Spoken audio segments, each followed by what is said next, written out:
আইন শৃঙ্খলার প্রশ্নে পূর্ব আসনের ভোট পিছিয়ে দিয়েছে নির্বাচন কমিশন।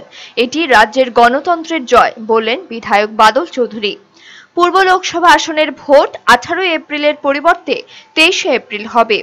আইন শৃঙ্খলা ভোটের জন্য অনুকূল নয়, সেজন্য নির্বাচন কমিশন ভোট পিছিয়ে দিয়েছে।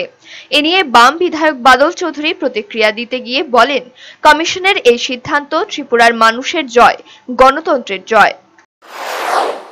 যে সিদ্ধান্ত চিফ ইলেকশন কমিশন নিয়েছে এবং নির্বাচনের তারিখ পিছিয়ে দিয়েছে, এটা এক অভূতপূর্ব ঘটনা ভারতীয় সংসদীয় রাজনীতি।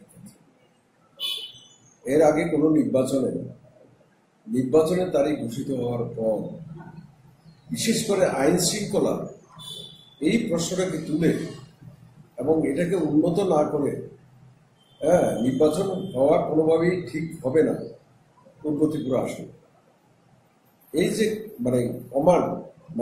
বক্তব্য ইলেকশন কমিশন, এটা কিন্তু অভূতপূর্ব সারা দেশের গণতান্ত্রিক পথে। কোন ইলেকশন কমিশন আইন শৃঙ্খলার জন্য নাই এই অজুহাতে বলছে এটাকে ফিরে আনার জন্য আমরা সময় নিচ্ছি। দ্বিতীয় তারিখ ঘোষণা করেছেন 23 তারিখ। বিজেপি কি কায়দা ক্ষমতা দখল করতে চায় নরেন্দ্র মোদী, প্রথম ত্রিপুরার মানুষের হাতে এটাকে ধরা পড়বে।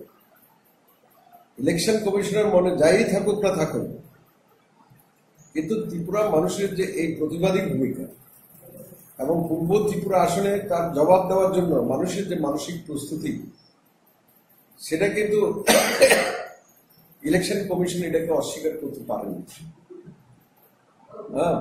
এটাকে তারা মেনে নিয়ে আজকে এই 23 তারিখ নির্বাচনে সেখানে নির্বাচনের ব্যবস্থা করেছে পূর্ব আসন।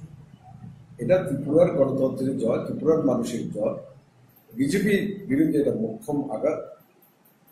মোদী যে কায়দায় এবার ভোটে জিততে চান, ক্ষমতা দখল করতে চান, ছোট্ট ত্রিপুরা আজকে সারা দেশের কাছে তার এই মোদীর চেহারাটাকে তুলে ধরেছে। পশ্চিম আসনের ভোটকে প্রহসনে পরিণত করেছে শাসক দল। অভিযোগ এনে বাদল বাবু বলেন, বহু মানুষ গণতান্ত্রিক অধিকার প্রয়োগ করতে পারেনি। ব্যুরো রিপোর্ট, চ্যানেল দিনরাত।